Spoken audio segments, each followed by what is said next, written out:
ternyata setelah di cross check atau dilakukan apa istilah tabayun, ya, konfirmasi bahwa kepala lingkungan pasaran yang ada Nasri namanya, yang ada di tempat ini di pelabuhan sedang melakukan aktivitas bongkar muat barang campuran muatan, juga mendengar dan melihat asap di atas udara. Dia perkirakan sejauh 15 hingga 10 mil, atau kalau 15 mil itu bisa diperkirakan 20 km dari bibir pantai Majene atau pelabuhan ini ke sana. Namun ada juga nelayan atau seorang anak buah kapal yang sedang melakukan dari Luaur, ya, betul mau ke pelabuhan ini membawa kapalnya, sejenis seperti itu kapal itu, ya. Nah, itu juga mendengar dan melihat asap di atas berputar-putar yang dia perkirakan adalah pesawat.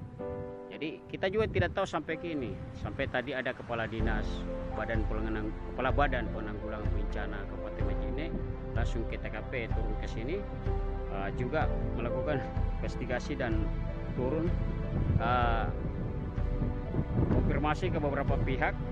Sampai sekarang juga melakukan kontak dengan beberapa mengaku melakukan kontak dengan beberapa instansi, baik yang Basarnas yang ada di Mamuju maupun yang ada di Makassar. Demikian juga pihak polisi mengaku bahwa melakukan kontak dengan beberapa wilayah, ya, instansi terkait di luar daerah Sulawesi Barat, dan itu juga belum mendengar kabar. Nah, kita tinggal tunggu berikutnya apa yang akan terjadi. Apakah itu kita tidak tahu, sebab ini katanya menurut 3 orang ini nelayan yang saya tadi datang, bahwa dia juga mendengar dan melihat langsung asap berputar-putar dari atas langit di dekat Awang sana jatuh ke laut dan menimbulkan ledakan yang begitu besar. Dan bahkan ada beberapa warga-warga sekitar pesisir juga mendengar ledakan-ledakan. Ya diduga-duga sih. Ini diduga-duga, ya. Diduga-duga, banyak yang menduga kalau itu pesawat apa.